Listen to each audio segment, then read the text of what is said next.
जगत में प्रत्येक व्यक्ति को किसी न किसी प्रकार की निर्बलता अवश्य होती है। जैसे कोई बहुत तेजी से दौड़ नहीं पाता तो कोई अधिक भार नहीं उठा पाता, कोई असाध्य रोग से पीड़ित रहता है तो कोई पढ़े हुए पाठों को स्मरण में नहीं रख पाता। ऐसे अनेकों उदाहरण और भी हैं। क्या आप किसी ऐसे व्यक्ति को जानते हैं जिसे सब कुछ प्राप्त हो और हम जीवन की उस एक निर्बलता को जीवन का केंद्र मानकर जीते हैं? इस कारणवश हृदय में दुख और असंतोष रहता है सदा। निर्बलता मनुष्य को जन्म से अथवा संजोग से प्राप्त होती है, किंतु उस निर्बलता को मनुष्य का मन अपनी मर्यादा बना लेता है। किंतु कुछ व्यक्ति ऐसे भी होते हैं जो अपने पुरुषार्थ और श्रम से उस निर्बलता को पराजित कर देते हैं। क्या भेद है उनमें और अन्य लोगों में? क्या आपने कभी विचार किया है? सरल सा उत्तर है इसका। जो व्यक्ति निर्बलता से पराजित नहीं होता, जो पुरुषार्थ करने का साहस रखता है हृदय में, वो निर्बलता को पार कर जाता है। अर्थात निर्बलता अवश्य ईश्वर देता है, किंतु मर्यादा मनुष्य का मन ही निर्मित करता है। स्वयं विचार कीजिए।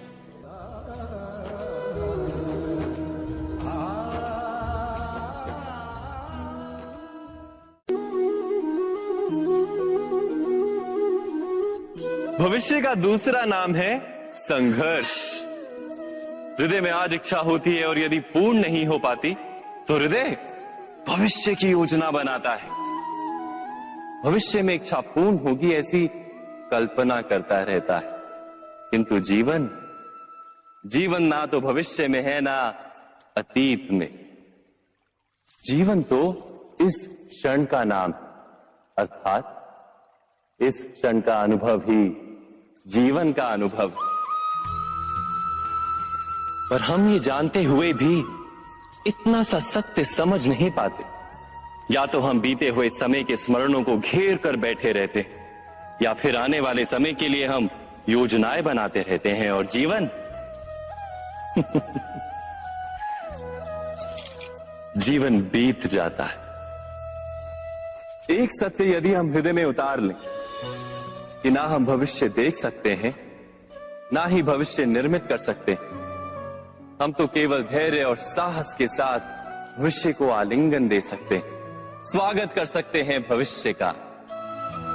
तो क्या जीवन का हर पल जीवन से नहीं भर जाएगा? स्वयं विचार कीजिए।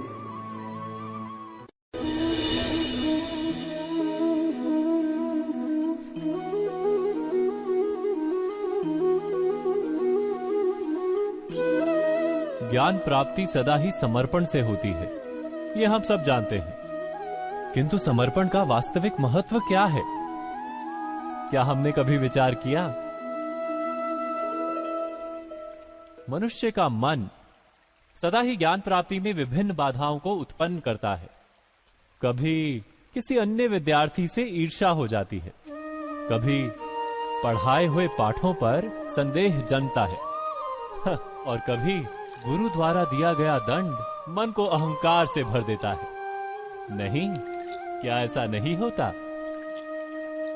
न जाने कैसे कैसे विचार मन को भटकाते हैं और मन की इसी अयोग्य स्थिति के कारण हम ज्ञान प्राप्त नहीं कर पाते। मन की योग्य स्थिति केवल समर्पण से निर्मित होती है। समर्पण मनुष्य के अहंकार का नाश करता है, ईर्ष्या, महत्वाकांक्षा आदि भावनाओं को दूर कर हृदय को शांत करता है और मन को एकाग्र करता है। वास्तव में ईश्वर की सृष्टि में ना ज्ञान की मर्यादा है, ना ज्ञानियों की। गुरु दत्तात्रेय ने तो गाय और श्वान से भी ज्ञान प्राप्त कर लिया था। अर्थात विषय ब्रह्म ज्ञान का हो या जीवन के ज्ञान का या गुरुकुल में प्राप्त होने वाले ज्ञान का, उसकी प्राप्ति के लिए गुरु से अधिक महत्व है उस गुरु के प्रति हमारा समर्पण। क्या ये सत्य नहीं?